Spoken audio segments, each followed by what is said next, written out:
మహాభారతంలో శౌర్యం, త్యాగం, ధర్మానికి నిదర్శనమైన ఒక ఘట్టం భీష్మ ప్రతిజ్ఞ. ఒక రాజకుమారుడు తన తండ్రి కోరిక కోసం సింహాసనాన్ని, వివాహాన్ని, తన వ్యక్తిగత సుఖాలను వదులుకొని చేసిన ఆ కఠిన ప్రమాణమే భీష్మ ప్రతిజ్ఞ. ఈరోజు మనం ఆ ప్రతిజ్ఞ గురించి తెలుసుకుందాం. శంతనుడు తన కుమారుడైన దేవవ్రతుణ్ణి ఎంతో ప్రేమించేవాడు.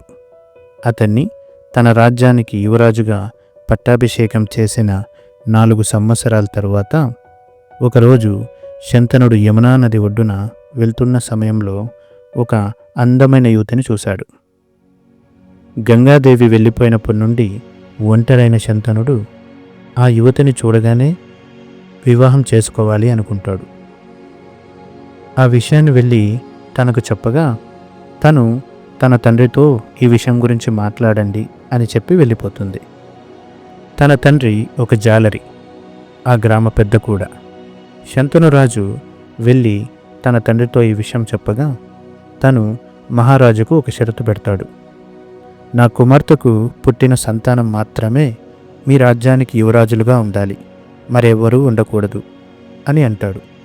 ఇలా మీరు నాకు మాటిస్తే నా కుమార్తెను మీరు వివాహం చేసుకోవడానికి నాకెటువంటి అభ్యంతరం లేదని. కానీ రాజు ఎలాంటి మాట ఇవ్వకుండా రాజ్యానికి తిరిగి వెళ్ళిపోతాడు. ఎందుకంటే తను ఎంతగానో ప్రేమిస్తున్న కొడుకు దేవవ్రతుణ్ణి యువరాజుగా తొలగించడం ఇష్టం లేక. అయితే కొన్ని రోజుల తర్వాత దేవవ్రతుడు తన తండ్రి ఏదో విషయమై బాధపడుతున్నాడు అని తెలుసుకొని శంతనుడు రాజు యొక్క రథసారథి వద్దకు వెళ్ళి విషయాన్ని అడిగి తెలుసుకుంటాడు.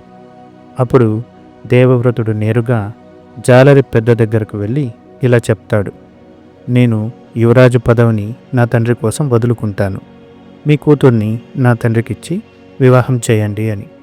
అయితే జాలరి ఇలా అంటాడు, మీరు పదవిని వదులుకుంటారు సరే, మరి భవిష్యత్తులో మీకు పుట్టబోయే వాళ్ళు రాజ్యానికి వారసులుగా వస్తే ఎలా అని.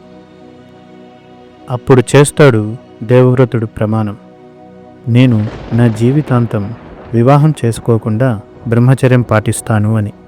ఈ సన్నివేశాన్ని చూస్తున్న దేవతలందరూ పైనుండి పుష్పవర్షం కురిపించి భీష్మ భీష్మ అని పిలుస్తారు. అప్పటి నుండే దేవవ్రతుణ్ణి మనం భీష్మ అని పిలుస్తాం. ఆ ప్రతిజ్ఞనే భీష్మ ప్రతిజ్ఞ అంటారు. ఇంతకు ఆ అందమైన జాలరి కూతురి పేరు చెప్పలేదు కదూ, తన పేరే సత్యవతి.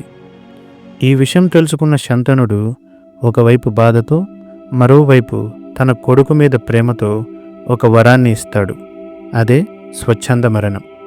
ఎప్పుడైతే తను మరణించాలి అనుకుంటాడో అప్పుడే భీష్ముడు మరణించగలరు.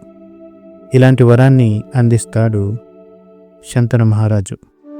తరువాత భీష్ముడు సత్యవతికి మరియు శంతనుడికి వివాహం జరిపిస్తాడు.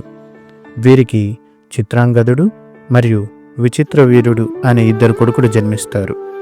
భీష్ముడు కురుక్షేత్ర యుద్ధం ముగిసే వరకు జీవించి అందరి హృదయాల్లో చిరస్మరణీయుడిగా నిలిచిపోయాడు. ఇలాంటి మరిన్ని సన్నివేశాలు, మహాకథలు నెక్స్ట్ ఎపిసోడ్లో తెలుసుకుందాం. అప్పటి వరకు సెలవు. జై హింద్.